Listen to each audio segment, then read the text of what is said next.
The EU Digital COVID certificate is a vaccine passport system that allows movement between EU member states and non-EU countries and territories that have joined it.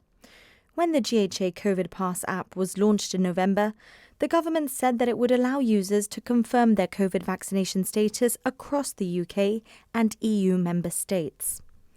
The government says the app worked successfully at the start, but 3 days later an administrative error on the part of NHSX was discovered, and Gibraltar was removed from the list of countries that had joined the EU system. We raised it immediately with NHSX, we raised it with the Foreign Office. The Chief Minister then engaged with the Foreign Secretary directly at a meeting with her in London. We continued to press the Foreign Office. The Foreign Secretary then wrote to the European Commission. They've chased up with the European Commission. We have chased up with the Foreign Office. We were in contact only last week to try and literally get ourselves switched back on. I think that's all it takes.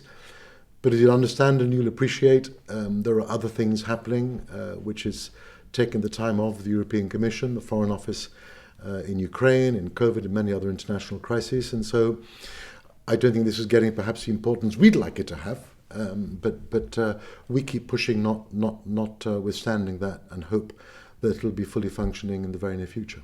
Now that restrictions are being lifted in the travel and hospitality sectors, Gibraltar residents are travelling to EU countries. But their COVID pass is not always getting them into the hotels and restaurants they've booked. We asked for our COVID pass. So yep, we're ready for this. We've got the GHA app. I printed the PDF version as well, so I had all the documents ready, our cards as well. So the first thing he does to go and scan the QR code, and he just looks at me to say it's invalid. It's not acceptable. It's not working, and there was just a heavy feeling at that point because he looked at us as if we had false documents. There was no explanation from anyone. I was just very, very disappointed. Gone all that way, and it just went on over the weekend. We couldn't get into certain shops, we couldn't get into historical sites, etc.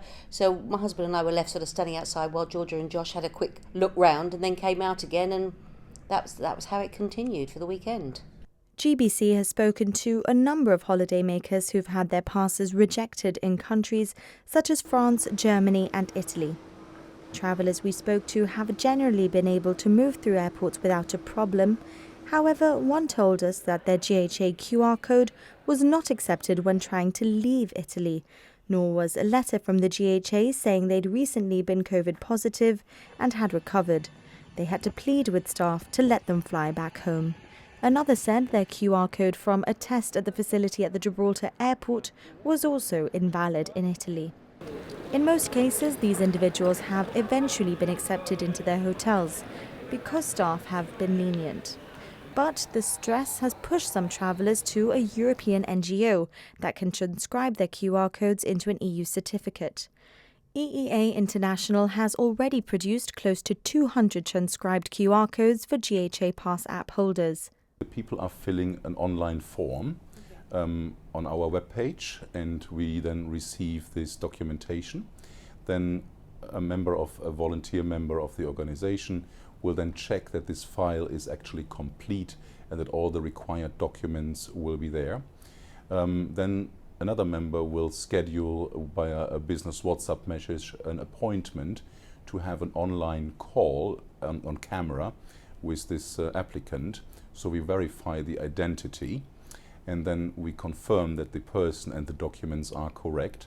Then we submit that to one of our partner members in Germany, which then has the final say if the documentation is accepted or not. EEAI charges €30 for the service or $50 if it's done in 24 hours. However, it stresses that these funds cover licensing costs and that anything extra goes towards its charitable initiatives. It told GBC that some countries may accept the GHA pass or online conversions of it if they do not use the approved scanning service. The NGO says in places where the EU-approved scanner COVID Pass is being used, the GHA Pass will not be accepted. The Gibraltar Government says it's aware of this situation. It recommends people familiarise themselves with the regulations in the countries they travel to, as the situation will only be resolved when the European Commission accepts the GHA app onto the EU gateway. Until then, it seems individuals who want to travel to EU countries, where the scanning of COVID QR codes is more rigorous, may have to do so at an added cost.